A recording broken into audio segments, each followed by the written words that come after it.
Les Templiers, ou l'ordre des pauvres chevaliers du Christ et du Temple de Jérusalem, ont été fondés au début du XIIe siècle, autour de 1119, pendant les croisades.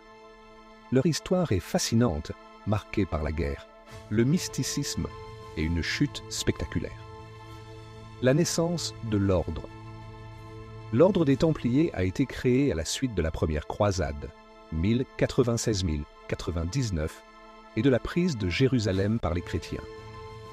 À l'origine, il s'agissait d'un petit groupe de chevaliers, principalement des Français, qui ont pris la responsabilité de protéger les pèlerins chrétiens voyageant vers Jérusalem. Leur nom, Templiers, provient du fait qu'ils se sont installés dans le palais du calife de Jérusalem, un bâtiment situé près du temple de Salomon, d'où le terme « temple » dans leur nom. Au fil du temps, les Templiers se sont transformés en un ordre militaire puissant et influent, jouant un rôle clé dans la défense des États latins en Terre Sainte pendant la période des croisades. Ils étaient facilement reconnaissables grâce à leur manteau blanc marqué d'une croix rouge. Leur mission consistait non seulement à défendre les lieux saints, mais aussi à mener des opérations militaires contre les musulmans qui reprenaient progressivement le contrôle des territoires.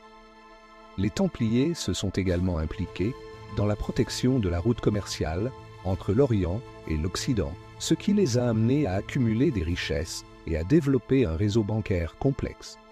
Ils ont créé un système de lettres de change qui permettait aux pèlerins de voyager avec des fonds protégés. Ce rôle financier leur a permis de s'étendre et d'acquérir de vastes terres et des fortifications à travers l'Europe et la Terre Sainte. Cependant, l'ordre des Templiers a rencontré des problèmes à la fin du XIIIe siècle. Après la perte de Jérusalem en 1291, leur rôle militaire en Terre Sainte a diminué. Leur richesse croissante et leur pouvoir ont commencé à susciter la jalousie et les inquiétudes, notamment du côté des rois et de l'Église. Le déclin des Templiers est surtout marqué par la décision du roi de France, Philippe IV le Bel. Philippe, endetté auprès des Templiers et désireux d'accroître son pouvoir, a voulu les éliminer.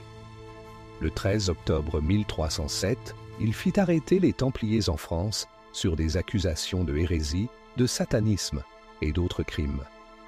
Ces accusations étaient en grande partie fabriquées de toutes pièces, mais elles ont permis à Philippe IV de confisquer leurs biens et de les mettre sous contrôle royal. Le grand maître des Templiers, Jacques de Molay, ainsi que de nombreux autres membres de l'ordre, ont été torturés et brûlés vifs sur le bûcher en 1314, après avoir été forcés de confesser des crimes qu'ils n'avaient pas commis. L'ordre a été officiellement dissous par le pape Clément V en 1312, sous la pression de Philippe IV. Bien que l'ordre des Templiers ait été officiellement aboli, les légendes et les mystères autour de leur disparition ont perduré.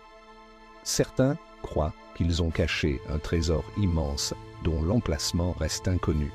D'autres affirment que les Templiers ont survécu sous des formes secrètes ou qu'ils ont joué un rôle dans la formation de sociétés secrètes, comme les francs-maçons. L'ordre des Templiers a laissé un héritage durable dans la culture populaire et les récits historiques souvent perçus comme un symbole de courage, de mysticisme et de pouvoir.